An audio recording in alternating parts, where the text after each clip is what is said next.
Hello friend, this is Manpreet. Welcome back to my channel. You are watching Career Talks with Manpreet. आज हम बहुत interesting topic पे बात करेंगे। बहुत सारे स्टूडेंट्स को इस चीज़ का नॉलेज चाहिए कि अगर हम अब्रॉड स्टडी प्लान कर रहे हैं या इंडिया में स्टडी प्लान कर रहे हैं तो हम लोग अपनी फंडिंग कैसे अरेंज करें। देखो, स्टडीज़ करने के लिए मेहनत और फंड्स, हार्डवर्क और फंड्स, ये दो चीज़ों का रिक्वायरमेंट होता है। हार्डवर्क तो स्टूडेंट ने करना है, वो उसको ऑलरेडी पता है कि वो उसने खुद करना है, सेल्फ स्टडी से करना है या गाइडेंस से करना है। सेकेंड रिक्वायरमेंट होता है कि वो अपने फंड्स कैसे अरेंज करते हैं। फंड्स अरेंज करने के लिए मोस्टली हमारे पास एक ही ऑप्शन आता है, दैट इज़ एजुकेशन लोन। आज हम इसी टॉपिक पे डिस्कस करेंगे कि आप एजुकेशन लोन कैसे अरेंज कर सकते हैं अगर आप अब्रॉड स्टडीज़ प्लान करते हैं, राइट। एजुकेशन लोन्स में जैसे सबसे पहले तो देखो कुछ टर्म्स होती हैं कि एजुकेशन लोन में क्या क्या टर्म्स यूज़ होती हैं। बहुत सारे स्टूडेंट्स को इसका भी नॉलेज नहीं होता है, तो हर कोई अपनी लाइफ में फर्स्ट टाइम ही एजुकेशन लोन प्लान करता है, राइट। अगर हम बात करें कि प्रॉपर्टी लोन है, बिजनेस लोन है, लोन अगेंस्ट प्रॉपर्टी है, या कोई भी आप किसी भी वैरायटी का आपको काइंड का लोन ले रहे हैं, उन सारे लोन्स में आपको फिर भी नॉलेज होगा आपके पेरेंट्स के अकॉर्डिंग कि उसमें सबसे बड़ा बेनिफिट ये है कि अगर आप कोई भी और कैटेगरी का लोन लेते हो, उन सब की ईएमआईज तो आपको फर्स्ट मंथ से ही देनी है। जैसे ही आपका लोन सेंशन हो, आपको नेक्स्ट मंथ से उनका ईएमआई पे करना है। लेकिन एजुकेशन लोन एक ऐसा ऑप्शन है जिसकी ईएमआईज आपको अपनी स्टडीज़ कंप्लीट होने के बाद पे करनी है, राइट। अब जर्मनी में एजुकेशन लोन का बहुत ऑप्शन रहता है कि एजुकेशन लोन जो है बैंक डायरेक्ट यूनिवर्सिटीज़ को देता है, लेकिन इसमें यूनिवर्सिटी ज़ीरो ट्यूशन फीस में, तो आप लोन कैसे ले सकते हैं इसके ऑप्शंस हम आज डिस्कस करेंगे, राइट। डियर स्टूडेंट्स, देखो, अगर हम बात करें कि एजुकेशन लोन में क्या टर्म्स यूज़ होती हैं, तो एजुकेशन लोन दो तरह का होता है। एक तो कोलेट्रल लोन होता है, एक नॉन कोलेट्रल लोन होता है। कोलेट्रल लोन आपका मतलब जिसमें आप कुछ सिक्योरिटी देते हो बैंक को अपना लोन सेंशन कराने के लिए कि हम आप हमारा ये एज अ कोई भी चीज़ सिक्योरिटी रख सकते हो जिसके बिहाफ पे आप हमारा लोन सेंशन कर रहे हो। नॉन कोलेट्रल लोन होता है जिसमें आप बैंक को बिना कुछ दिए अपना लोन सेंशन करा रहे हो। कोलेट्रल लोन में कोलेट्रल्स क्या क्या यूज़ होते हैं, लाइक प्रॉपर्टी यूज़ होता है, एग्रीकल्चर लैंड यूज़ होता है, इंडस्ट्रियल शॉप्स वगैरह, ऑफिस, मतलब जो भी आपके पास प्रॉपर्टी का ऐसा यूज, सबसे ज़्यादा मेन प्रॉपर्टी ही यूज़ किया जाता है कोलेट्रल लोन्स में। एंड नॉन कोलेट्रल लोन्स में आपका मतलब आपके फादर का इनकम देखा जाता है, आपका यूनिवर्सिटी कौन सा है, आप कौन से कंट्री में जा रहे हो, और आपका मतलब लोन डिज़ायर क्या है, साइंस के लिए जा रहे हो आप या इंजीनियरिंग के लिए जा रहे हो। इन कोर्सेज में ऑप्शन ज़्यादा बेस्ट रहता है नॉन कोलेट्रल में। अगर आप बिजनेस, लॉ या फिर हॉस्पिटैलिटी टाइप कोर्सेज में जाते हो तो उस कोर्सेज में आपका नॉन कोलेट्रल का थोड़ा सा पॉइंट कम हो जाता है। हम लोग हमेशा सजेस्ट करेंगे कि आप कोलेट्रल लोन पे ही प्रेफर करो। कोलेट्रल लोन्स, अब ये लोन्स आपको मतलब गवर्नमेंट बैंक से भी सेंशन हो जाते हैं, प्राइवेट बैंक से भी सेंशन हो जाते हैं, एनबीएफसी से भी सेंशन हो जाते हैं। एनबीएफसी होती है non banking corporate, non banking finance corporations. NBFCs और प्राइवेट बैंक्स के आरओआई रेट ऑफ इंटरेस्ट बहुत ज़्यादा होते हैं, गवर्नमेंट बैंक के रेट ऑफ इंटरेस्ट कम होते हैं। लेकिन जनरली हम लोग ये देखते हैं कि गवर्नमेंट बैंक टाइम ज़्यादा ले रहा है तो हम प्राइवेट बैंक्स में अपने लोन सेंशंस के लिए चले जाते हैं। प्राइवेट बैंक या एनबीएफसीज में आपके लोन जल्दी सेंशन हो जाते हैं, टाइम कम लेते हैं, लेकिन देखो, प्राइवेट बैंक आपके घर पे आके आपको पूरा फैसिलिटीज़ दे रहा है, आपके साथ यूज़र फ्रेंडली हो रहा है, लेकिन वो फ्रेंडली होने का आपसे चार्ज कर रहा है। सही में अगर हम रेट ऑफ इंटरेस्ट की बात करें, गवर्नमेंट बैंक्स में आपको 7.5 से 9.5% का रेट मिल जाता है, लेकिन प्राइवेट या एनबीएफसी बैंक में आपको 11 से 13% का लोन मिल जाता है। तो बहुत ज़्यादा ये डिफरेंस आ जाता है, मंथली या ईयरली आप इस चीज़ को कैलकुलेट करो। तो अगर हम इस चीज़ को टाइम पे स्टार्ट कर लेंगे एजुकेशन लोन को, तो शायद हम इस अमाउंट को बचा सकते हैं। हम एंड में ऑफर लेटर तक का वेट करते हैं, उसके बाद अपना लोन सेंशन का प्लान करते हैं, तब तक हमारे पास टाइम बहुत कम रह जाता है। मतलब हमें जीआईसी या जर्मनी के लिए ब्लॉक अकाउंट ऐसा कुछ प्लान करना होता है अर्जेंट, तो हम देखते हैं कि जहाँ पे लोन जल्दी सेंशन हो जाए, इस वजह से हम प्राइवेट बैंक्स में चले जाते हैं, और कहीं ना कहीं हमारा 3-4 लाख का डिफरेंस आ जाता है, जो हमें ये चीज़ समझ में नहीं आती है। हम उसके अकॉर्डिंग प्लान कर लेते हैं कि अब हमें लोन का अर्जेंट रिक्वायरमेंट है, तो अर्जेंट फाइल हमारा प्राइवेट लोन बैंक से या एनबीएफसी से सेंशन हो रहा है, तो हम ये प्रेफर करके चलते हैं। अगर तो आपके पास कोलेट्रल लोन है, मतलब कोलेट्रल है बैंक को देने के लिए, तो आप हमेशा गवर्नमेंट बैंक को ही प्रेफर करोगे। कोलेट्रल के होते हो अगर आप एनबीएफसी या प्राइवेट बैंक्स को प्रेफर कर रहे हो तो it's not a good decision seriously. मतलब रेट ऑफ इंटरेस्ट भी ज़्यादा दे रहे हो और वही बेनिफिट्स हमें सारे गवर्नमेंट बैंक से मिल रहे हैं, तो ऑलवेज प्लान कि अगर कोलेट्रल से आप लोन लेने के लिए प्लान करो तो गवर्नमेंट बैंक्स को ही प्लान करोगे आप, राइट। इसमें आप बैंक आपसे दो चीज़ें लेता है कोलेट्रल बैंक में, एक तो आपका कुछ भी प्रॉपर्टी एज अ कोलेट्रल और कोई भी गारंटर को एप्लीकेंट जो आपका बैंक में मतलब कोई भी गारंटर एज अ सिक्योरिटी। अब गारंटर जो होते हैं, को एप्लीकेंट्स कौन हो सकते हैं? को एप्लीकेंट्स कोई भी हो सकते हैं। मतलब को एप्लीकेंट आपके पेरेंट्स के अलावा मामा चाचा ताया कोई भी हो सकते हैं, इसमें कोई दिक्कत नहीं होती है। और अगर तो स्टूडेंट 3 इयर्स वर्किंग है, उसके पास वर्क एक्सपीरियंस है 3 इयर्स का, तो अगर उस केस में अगर आपका को एप्लीकेंट वर्किंग नहीं भी होंगे तब भी वो ऑप्शन एक्सेप्ट हो जाती है, राइट। अब अगर कोलेट्रल्स की प्रॉपर्टीज़ की बात करें तो प्रॉपर्टी भी जनरली बैंक मैनेजर्स भी कई बार यही बताते हैं कि जो प्रॉपर्टी है वो आपके पेरेंट्स के नाम की होनी चाहिए, तो ऐसा नहीं है। जो कोलेट्रल में प्रॉपर्टीज़ हैं वो आपके ग्रैंड पेरेंट्स के नाम की भी हो सकती हैं, आपके कजन्स चाचा ताया मामा किसी के भी नाम की हो सकती है, but the only condition is that कि वो प्रॉपर्टी जिसके नाम की है वो पर्सन अलाइव होना चाहिए, वो पर्सन प्रेजेंट होना चाहिए वर्ल्ड में, उसके रिगार्डिंग उसके नेम पे अगर वो प्रॉपर्टी है तो वो property bank as a collateral accept कर लेते हैं, राइट। और को एप्लीकेंट भी आपका कोई भी हो सकते हैं, इसमें कोई प्रॉब्लम नहीं आती। को एप्लीकेंट विदाउट इनकम भी हो सकते हैं अगर आप 3 इयर्स वर्किंग हैं। तो इन टर्म्स का भी आप कुछ ध्यान रख, मतलब इसको भी थोड़ा सा ध्यान रख के आप इस चीज़ को फॉलो करेंगे, राइट।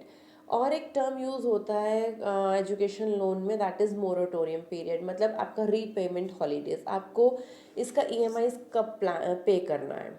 अगर आपको कोई भी बैंक ये बोलता है, देखो प्राइवेट बैंक्स या एनबीएफसीज में अगर आप लोन लेने जाते हो तो मोस्टली मोस्टली बैंक आपको ये गाइड करते हैं, चाहे गवर्नमेंट भी है, ज़्यादातर बैंक्स को ये लगता है कि अगर आपका इस बैंक में प्रॉपर्टी लोन चल रहा है तो हम आपको टॉप अप करा देंगे। अगर आपका इतना सैलरी है तो आप पीएल ले लो, अगर आपका बिजनेस इतना अच्छा तो आप बीएल ले लो। वैरायटी ऑफ काइंड्स हैं, लेकिन एजुकेशन लोन आपको कोई गाइड नहीं करता। एजुकेशन लोन के कोई टारगेट्स नहीं होते हैं बैंक्स के, तो ऑलवेज दे प्रेफर कि वो अपने टारगेट्स के अकॉर्डिंग आपको ये सारे ऑप्शंस रखते हैं कि आप इन ऑप्शंस को फॉलो करके चलो, राइट। इन सब ऑप्शन से बेटर एजुकेशन लोन इसलिए क्योंकि इसमें आपको ईएमआई और इंटरेस्ट साथ के साथ पे नहीं करना है, राइट। अगर आप प्राइवेट या एनबीएफसीज में जा रहे हो उसमें तो आपको रीपेमेंट हॉलीडे के टाइम पे भी इंटरेस्ट पे करना है, लेकिन अगर आप गवर्नमेंट बैंक को फॉलो करते हो तो आपको इस मोरेटोरियम टाइम पे ईएमआई इंटरेस्ट नहीं पे करना है। मोरेटोरियम पीरियड क्या होता है, मतलब आपका जो स्टडी पीरियड है प्लस 6 मंथ्स या 1 ईयर और एक्स्ट्रा मिलता है आपको अपना ईएमआई, मतलब लोन रीपेमेंट हॉलीडे बोलते हैं इसको। जैसे आप 2 इयर्स मास्टर्स के लिए जा रहे हो तो आपका वो जो लोन सेंशन है वो 2 इयर्स के लिए सेंशनड है, प्लस आपको 6 मंथ्स या उससे अलावा 1 ईयर टाइम मिलता है अपना जॉब सर्च करके, उसके बाद आपको ईएमआईज आपकी स्टार्ट की जाती हैं। ये रीपेमेंट हॉलीडे होता है एजुकेशन लोन में, जिसको हम मॉरेटोरियम पीरियड भी बोलते हैं। ये रीपेमेंट हॉलीडे जो आप अपने बैंक से प्रॉपर सेंशन करवा के चलते हैं कि मेरा जो लोन का ईएमआई होगा वो 6 मंथ्स या after 1 year of my study start होगा। इसमें आप इन पॉइंट्स का ध्यान रख के चलेंगे। अगर कोई बैंक आपको ये बोलता है, गवर्नमेंट बैंक अगर आपको ये बोलता है कि रीपेमेंट हॉलीडे के टाइम पे आपको इंटरेस्ट पे करना है, तो आप उस बैंक की कंप्लेंट्स कर सकते हैं, राइट। गवर्नमेंट बैंक को बिल्कुल भी ये राइट नहीं है ये बोलने का कि आपको इसका इंटरेस्ट पे करना है। आपको जो इंटरेस्ट पे करना है वो आपका रीपेमेंट हॉलीडे के बाद पे करना है। जब आपका ईएमआई स्टार्ट होगा तब आपका इंटरेस्ट स्टार्ट होगा। आपके एजुकेशन के टाइम पे स्टूडेंट के पास जब अपनी एजुकेशन के लिए फंड्स नहीं है तो वो इंटरेस्ट भी कहाँ से पे करेंगे। और अगर कोई बैंक बोलता है कि चलो आपका 5,000 इंटरेस्ट बन रहा है या 7,000 बन रहा है, 5,000 पे कर दो, तो हमेशा याद रखना वो जो इंटरेस्ट आपको कम करवाया गया वो एज अ कंपाउंड इंटरेस्ट आपके अकाउंट, आपके लोन अमाउंट में ही ऐड ऑन होता है। इसमें भी दो तरह के इंटरेस्ट होते हैं, simple interest and compound interest. इस पे भी हम पूरा डिटेल अभी मैं आपको डिस्क्राइब करती हूँ कि सिंपल इंटरेस्ट क्या होता है, कंपाउंड इंटरेस्ट क्या होता है। जब भी आप बैंक में लोन लेने जाते हो तो आपको वो हमेशा ये बोलते हैं कि आपको इस पर इंटरेस्ट पड़ेगा। एनबीएफसीज इंटरेस्ट लेती हैं आपसे लेकिन गवर्नमेंट बैंक्स जो हैं वो कभी भी आपको रीपेमेंट हॉलीडे के टाइम पे इंटरेस्ट नहीं लेंगे। अगर कोई बैंक मैनेजर बोल रहा है तो आप उसकी कंप्लेंट करेंगे कि हम जो है इंटरेस्ट आपको लोन के रीपेमेंट हॉलीडे खत्म। अगर आपको कोई गवर्नमेंट बैंक मैनेजर अगर आपको ये बोल रहा है कि आपको इंटरेस्ट डे मंथ से ही देना पड़ेगा, फर्स्ट मंथ से ही देना पड़ेगा सेंक्शन होने के बाद, तो आप इस चीज़ पे उनकी कंप्लेंट्स कर सकते हैं कि ऐसा कहीं पे भी रिटर्न मेंशन नहीं है कि हमें इंटरेस्ट देना है। आपको इंटरेस्ट देना है जब आपका ईएमआई स्टार्ट होगा, जब आपका रीपेमेंट हॉलीडे फिनिश हो जाएगा। मॉरेटोरियम टाइम में आपको कोई भी इंटरेस्ट पे नहीं करना है। अब बात करते हैं सिंपल इंटरेस्ट और कंपाउंड इंटरेस्ट की। सिंपल इंटरेस्ट होता है कि जैसे आप सपोज 10 लाख का लोन ले रहे हो तो आपको उस पर 10% का रेट ऑफ इंटरेस्ट पड़ रहा है, मतलब आपको 1 लाख का इंटरेस्ट पड़ रहा है एवरी। आप 5 ईयर्स का लोन ले रहे हो, आपने 10 लाख का लोन लिया, 1 लाख का आपको इंटरेस्ट पड़ रहा है, आपको 11 लाख पे करना है। नेक्स्ट ईयर फिर से आपको 10 लाख पे 1 लाख का मतलब इंटरेस्ट पड़ रहा है तो आपको 12 लाख पे करना है, 13 लाख, 14 लाख, 15 लाख, ऐसे 5 ईयर्स आपका 1 लाख इंक्रीज होता जाएगा। ये होता है सिंपल इंटरेस्ट। कंपाउंड इंटरेस्ट होता है कि आपका वो इंटरेस्ट कंपाउंड हो रहा है। मीन्स आपने जैसे फर्स्ट ईयर आपको 10% इंटरेस्ट पड़ा, आपने 10 लाख का लोन लिया, आपको उस पर 1 लाख का इंटरेस्ट देना है तो आपने पेमेंट किया फर्स्ट ईयर में 11 लाख। सेकेंड ईयर में आपको वो इंटरेस्ट 10 लाख की बजाय 11 लाख पे पड़ेगा, मतलब आपको 1.1 आपको पे करना है, मतलब वो बन जाएगा 12.1 लाख। तो मतलब जितना आपका आपने 1 ईयर में पे करना है उस पे आपको इंटरेस्ट लगता है, that is compound interest. Simple interest मतलब आपका एक इंटरेस्ट फिक्स्ड हो गया, हर ईयर आपको सेम उतना ही लगेगा। कंपाउंड इंटरेस्ट मतलब आपका हर बार इंटरेस्ट कंपाउंड होता जा रहा है, आपको उस पे इंटरेस्ट लग रहा है, ये आपका डिफरेंस होता है। मोस्टली एनबीएफसीज में या फिर प्राइवेट बैंक्स में, एचडीएफसी क्रेडिला भी आप देख सकते हो, इन बैंक्स में अगर ये बोलते हैं कि हम लोग सिंपल इंटरेस्ट लेते हैं, लेकिन वो आपको सर्कल कर रहे हैं।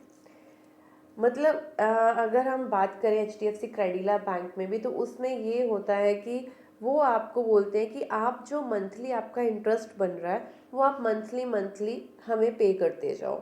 तो आपका वो अगर आप पे कर रहे हो मंथली तो आपका वो कंपाउंड नहीं हो रहा, लेकिन वो हर मंथ आपसे लेते जा रहे हैं। कहने को वो कंपाउंड ले रहे हैं लेकिन आपको वो सिंपल बोल रहे हैं। इन टर्म्स का भी आप ध्यान रख के चलोगे।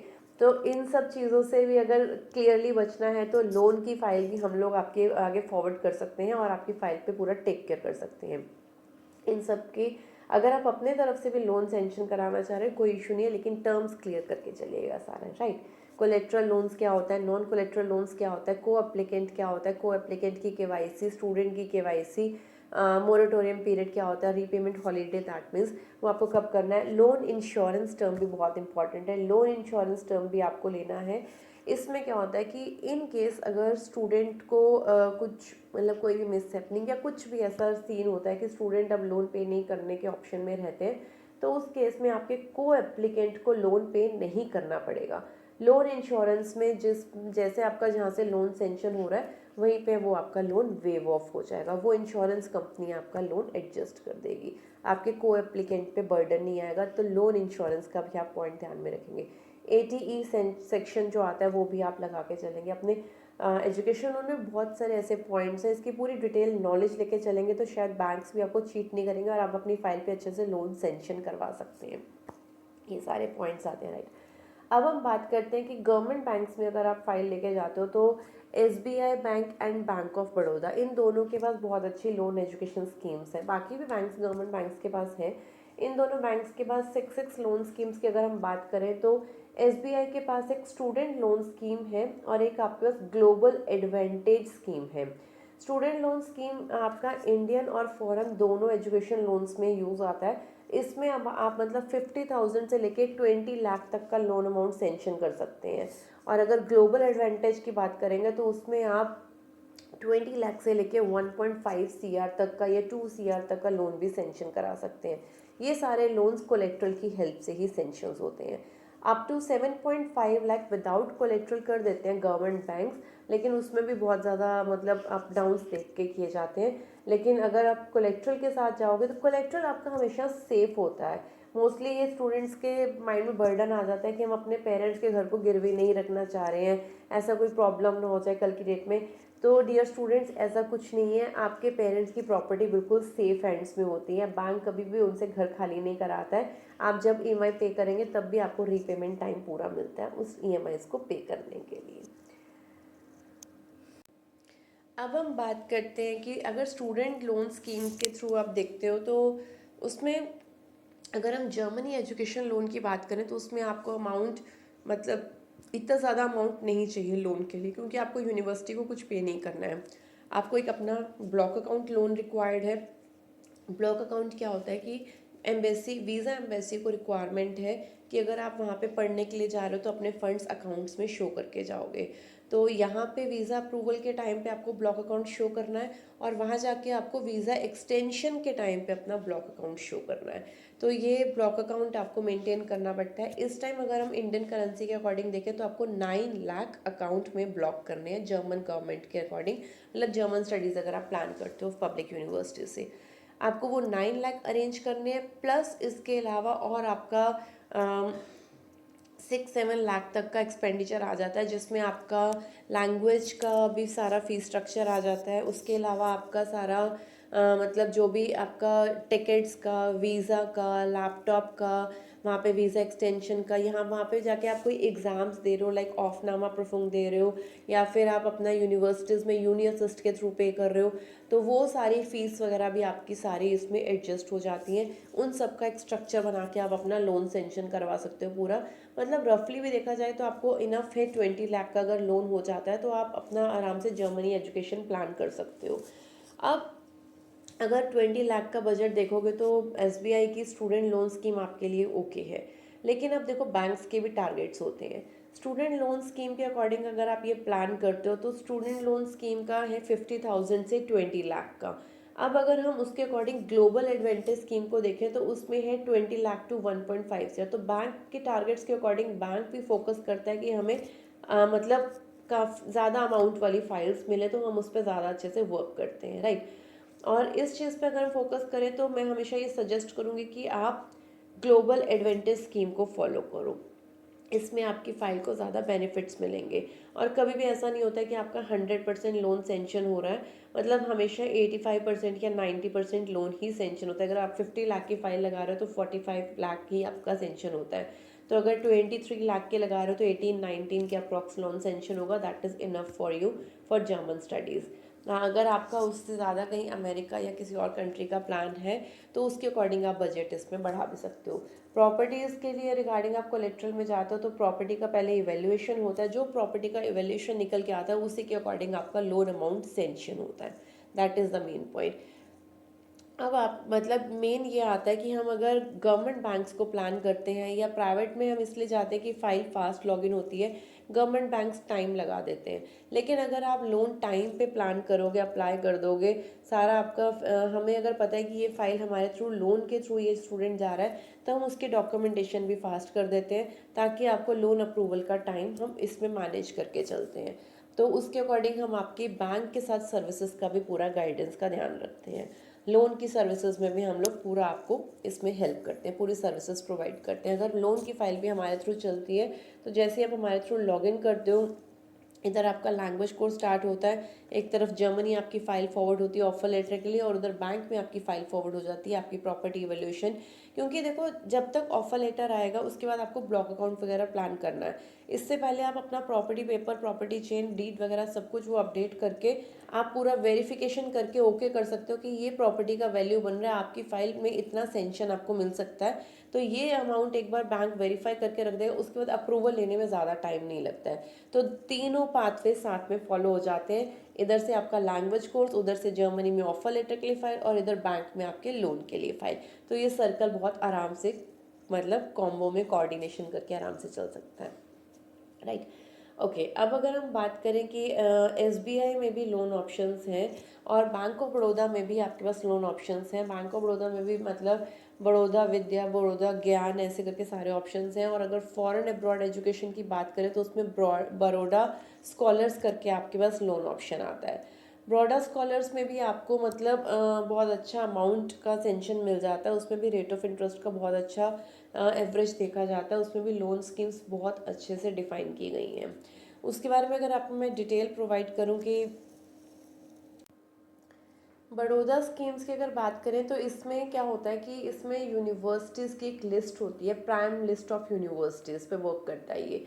अगर आपका college prime list of universities में आ रहा है तो आपको 100% सेंशन भी मिल जाता है लोन का, और अगर नॉन प्राइम में आ रहा है तो आपको 90% सेंशन मिल जाता है। ये बहुत अच्छा प्लस पॉइंट है बड़ौदा स्कीम्स का, मतलब बड़ौदा स्कॉलर एजुकेशन लोन का, अगर हम ये चीज़ लेके चलें तो आई थिंक मैंने वैसे तो आपको सारी टर्म्स क्लियर कर दी हैं कि आपको कोलेट्रल नॉन कोलेट्रल का ध्यान रखना है, आपको को एप्लीकेंट का ध्यान रखना है। अगर को एप्लीकेंट आपका रिटायर्ड है तो एनबीएफसी इसको एक्सेप्ट नहीं करती है, गवर्नमेंट बैंक इसको एक्सेप्ट कर लेते हैं, लेकिन उसका सिविल स्कोर अच्छा होना चाहिए 685 समथिंग, तो उस केस में गवर्नमेंट बैंक इस पर कॉल ले लेते हैं। और अगर 3 इयर्स वर्किंग है स्टूडेंट तो को एप्लीकेंट विदाउट इनकम भी होगा तो वो भी एक्सेप्टेड हो जाता है। लोन इंश्योरेंस का भी आप ध्यान रख के चलेंगे इसमें, उसमें सारा लोन वेव ऑफ हो जाता है इन केस अगर समथिंग लोन स्टूडेंट नहीं पे करने की कंडीशंस में है उस केस में। और को एप्लीकेंट्स का केवाईसी का भी ध्यान रखा जाता है, डॉक्यूमेंट्स क्या क्या रिक्वायर्ड होते हैं इसका भी हमें पूरा, तो हम पूरा गाइडेंस है इसमें क्या क्या, मतलब आपका पूरा स्टूडेंट का और को एप्लीकेंट का केवाईसी देखा जाता है। बाकी स्टूडेंट के एजुकेशन डॉक्यूमेंट्स आपका 10th का 12th का डिग्री का ग्रेजुएशन का वो सारा देखा जाता है। बैंक ये सारे डॉक्यूमेंट्स लेता है, पूरा वेरिफिकेशन करता है, प्रॉपर्टी की वैल्यूएशन होती है। इसमें गोल्ड लोन भी आते हैं, एफडीए लोन्स भी आते हैं, इंश्योरेंस लोन्स भी आते हैं, लेकिन ज़्यादातर प्रॉपर्टी पे ही कोलेट्रल लेते हैं, मतलब प्रॉपर्टी पे ही उस पर रहता है। Most of the bank managers आपको हमेशा यही गाइड करेंगे कि आप प्रॉपर्टी लोन ले लो, क्योंकि उनके टारगेट्स ऐसे लोन्स पे ज़्यादा होते हैं, पीएल बीएल प्रॉपर्टी पीएल मतलब लोन या लोन अगेंस्ट प्रॉपर्टी, इन सारे लोन्स में होते हैं। लेकिन आपका बेनिफिट एजुकेशन लोन में है, क्योंकि एजुकेशन लोन में हमेशा रीपेमेंट हॉलीडेज मिलती हैं। अगर आप किसी और लोन में जाओगे वो फास्ट तो होगा, हमें भी लगता है कि मतलब क्यों इन झंझटों में पड़ना है, फिर एजुकेशन लोन की फाइल शुरू से लगानी है, ऑलरेडी इस बैंक में मेरा होम लोन चल रहा है इसी पर टॉपअप ले लेते हैं और बैंक इसमें सेंक्शन भी करके दे रहा है, आराम से हमारा काम बन रहा है, चल लो। लेकिन इस चीज़ को हमेशा याद रखना, होम लोन का टॉपअप लोगे तो आपको उसी टाइम पे पेमेंट करनी पड़ेगी मंथली उसके अकॉर्डिंग। लेकिन अगर एजुकेशन लोन में जाओगे तो स्टूडेंट्स को टाइम मिलता है पूरा एजुकेशन कंप्लीट करने के बाद वो अपने पेरेंट्स को विदाउट डिस्टर्ब किए अपना लोन का पेमेंट कर सकते हैं। और अगर मैं जर्मनी की बात करूँ, फॉरेन में सब जगह जॉब मार्केट बहुत अच्छा है, जर्मनी का जॉब मार्केट बहुत ही अच्छा है।